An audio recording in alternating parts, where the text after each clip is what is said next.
Hey, what is up guys? Welcome back to another video. If you're new here, don't forget to hit that little subscription button down below. I'd really appreciate the support. And if you're already subscribed, hit that little ringer button. It'll just update you every time I release a video because I am releasing some awesome content every single day for you guys. I've been uploading for like 45 days straight now. As you can tell, I'm on the grind and I really want to help you guys out, make a couple extra $1,000 every single month. And also, if you enjoy the video, don't forget to give it a thumbs up. I'm trying to get to 300 subs. If you haven't watched my other videos, once I get to 300, I'm gonna do like a live meetup where I actually show you where exactly from the beginning of a phone, buying actual phone all the way to meeting with a person and going on and selling it. I'm going to be taking you through the whole process, filming the whole thing. So I think you guys will find a lot of value in that. And I've heard a lot of hype around it. I've got a lot of requests to make a video like that, but I have to give you guys some sort of I have to have some sort of incentive to do it. So I'm asking to get to 300 subs. If you have any friends, family that want to learn an extra way to make some money, as you guys can tell, it's pretty easy. There's a couple things you need to know, and that's why I created this YouTube channel. But with that said, today I'm going to be talking about how to avoid no-shows. If you've been in this industry or don't really know, a lot of people simply just won't show up. But there's a couple precautions you can take to make sure that you get the highest percentages of people actually coming with confirmation to meet up with you, and therefore you're either going to buy or sell the phone.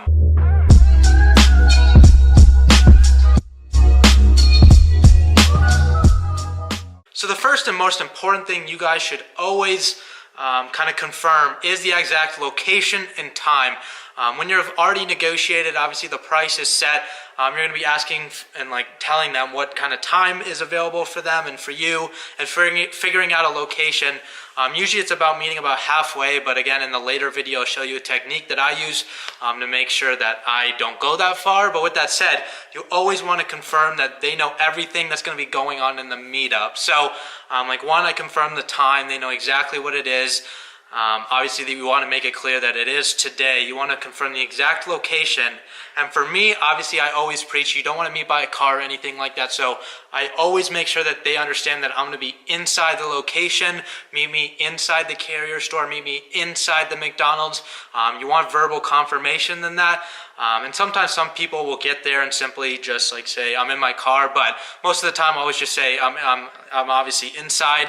And they'll be like, okay, just give me a minute coming inside. But with that said, one other big thing that you need to confirm is the bill of sale. You never want to bring that up on them kind of suddenly, because one, a lot of people just simply won't bring in their wallets if they're looking to just buy sell the phone that they have.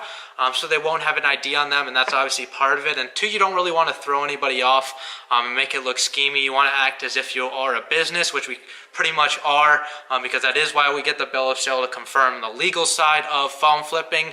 So again, always know that they need to have an ID. You want verbal confirmation that they know that they have to sign over the rights, so they are going in the meetup knowing that they can't really scam you back end by filing insurance claims or anything like that. And again, having that ID on them when they come. And if they don't bring any of that, and you obviously, if you'd already told them and they confirmed, simply won't go through the deal, and we just move on to the next one. So if I actually message someone, we agree on a price and we agree on a time, but that time is, let's say 5 p.m. and it's only 12 p.m. right now, or noon. Obviously that's a couple hours away, so there is some wiggle room in the fact that they could cancel on you. So with that said, when that kind of things happens, you're gonna have a higher percent of no-shows. But one thing I do to avoid that is I'll simply message them every hour or two, simply to confirm that they still want to meet. I'll each message, I won't make them the same. I'll be just wanted to make sure we're gonna be meeting at the McDonald's on 1st and 5th Ave, whatever it may be. The next one might be, I just want to confirm that there is accessories going to be coming with this, and you will be bringing the box and everything included in the picture. One thing that I would avoid is bringing up the price again, simply because obviously you lowballed them, they agreed on it, and you don't want that price to change or anything like that. So I don't really ever bring up the price more than just during the negotiation, and that's the final of it. I just want to go in the meeting. I don't want to jeopardize my price.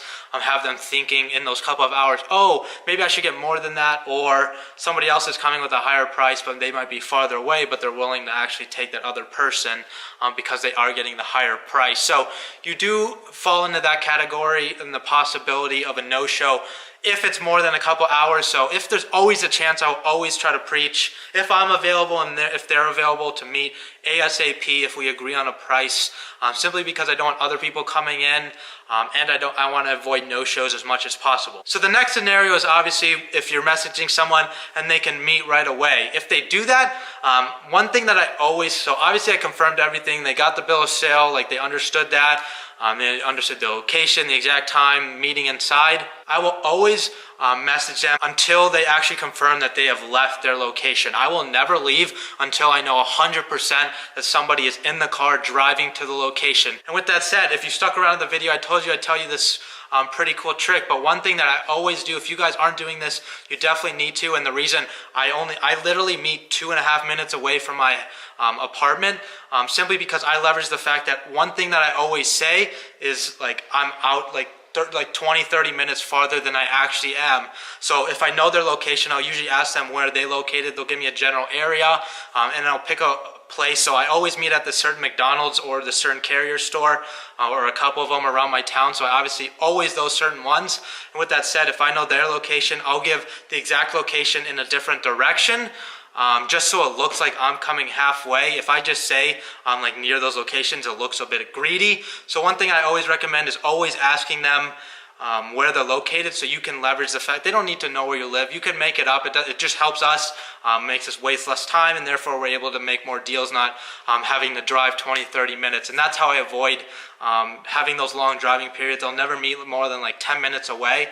So I'll simply say a location that's literally the exact distance on the other side of where I want to meet. So if they're here, the McDonald's here, but I might live right here, I will simply say I'm like literally right here, just so it looks like I'm coming halfway. I hope I explained that pretty well. It's kind of a weird thing to talk about. And that's just another way that you guys can always like meet in familiar places. I hate like meeting in a place that I might not be comfortable in. Yeah, I've done hundreds of deals, but with that said, obviously I still get nervous. It's a lot of money. I don't take that for granted or anything. So again, I like to meet in those couple, 3-4 different locations, depending on the carrier store, or if I just want to meet at that certain McDonald's that I do.